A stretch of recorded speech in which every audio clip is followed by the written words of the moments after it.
সম্পর্ক জিনিসটা খুব সুন্দর, খুব গভীর, খুব ভালোবাসা তখনই হয় যখন একটা সম্পর্কে দোনোজনের একটা গভীরতা থাকে।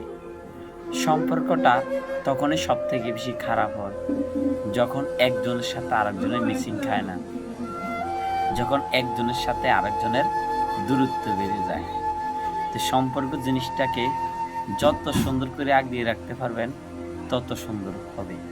আর সম্পর্ক জিনিসটাকে যত তুচ্ছ-তাচ্ছিল্য করবেন তার থেকে কঠিন হয়ে যাবে। কঠিন হওয়ার ৩ টা কারণ থাকে। ১ নম্বর অবহেলা করা, ২ নম্বর অহংকার করা, ৩ নম্বর না দেখতে পাওয়া। না দেখতে পারার কারণে আপনি সম্পর্কটা হয়তো একসময় ভেঙে যাবে। তাই ভালো থাকতে সম্পর্কটাকে এখনই ভালোবাসুন। বুঝতে শিখুন সম্পর্ক জিনিসটা কত সুন্দর, কত ভালোবাসার জায়গা।